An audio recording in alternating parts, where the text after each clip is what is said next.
Friends, चलिए जानते हैं राजा के द्वारा बताई गई 3 बातें। बहुत समय पहले की बात है। सुदूर दक्षिण में किसी प्रतापी राजा का राज्य था। राजा के 3 पुत्र थे। एक दिन राजा के मन में आया कि पुत्रों को कुछ ऐसी शिक्षा दी जाए कि समय आने पर वो राजकाज संभाल सके।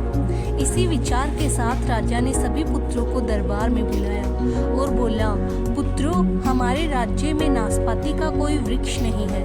मैं चाहता हूँ कि तुम सब 4-4 महीने के अंतराल पर इस वृक्ष की तलाश में जाओ और पता लगाओ कि वो कैसा होता है।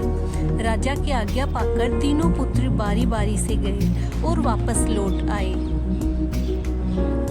सभी पुत्रों के लौट आने पर राजा ने पुनः सभी को दरबार में बुलाया और उस पेड़ के बारे में बताने को कहा।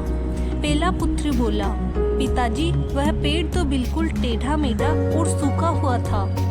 नहीं नहीं, वो तो बिल्कुल हरा भरा था, लेकिन शायद उसमें कुछ कमी थी क्योंकि उस पर एक भी फल नहीं लगा था।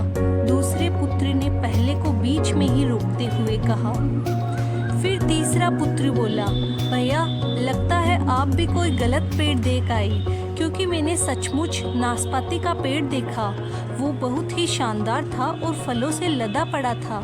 और तीनों पुत्र अपनी अपनी बात को लेकर आपस में विवाद करने लगे कि तभी राजा अपने सिंहासन से उठे और बोले, पुत्रों, तुम्हें आपस में बहस करने की कोई आवश्यकता नहीं है। दरअसल तुम तीनों ही वृक्ष का सही वर्णन कर रहे हो। मैंने जानबूझकर तुम्हें अलग अलग मौसम में पेड़ खोजने को भेजा था और तुमने जो देखा वो उस मौसम के अनुसार था। मैं चाहता हूँ कि इस अनुभव के आधार पर तुम 3 बातों को गांठ बांध लो।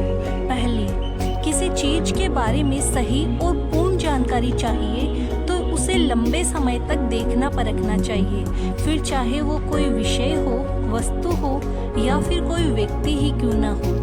दूसरी, हर मौसम एक सा नहीं होता।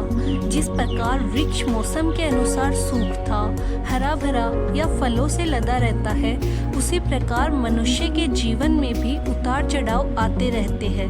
अतः अगर तुम कभी भी बुरे दौर से गुजर रहे हो तो अपनी हिम्मत और धैर्य बनाए रखो, क्योंकि समय अवश्य बदलता है। और तीसरी बात, अपनी बात को ही सही मानकर उस पर अड़े मत रहो। अपना दिमाग खोलो और दूसरों के विचारों को भी जानो। ये संसार ज्ञान से भरा पड़ा है। चाह कर भी तुम अकेले सारा ज्ञान अर्जित नहीं कर सकते। इसलिए ब्रह्म की स्थिति में किसी ज्ञानी व्यक्ति से सलाह लेने में संकोच मत करो। राजा के द्वारा बताई गई ये 3 बातें आज के सामाजिक जीवन में भी अत्यंत महत्व रखती है। तो आज से आप भी इन बातों को ध्यान में रखें। कहानी एक बहुत ही अच्छा संदेश देती है। So don't forget to like, share, comment and save and subscribe my channel, please ensure.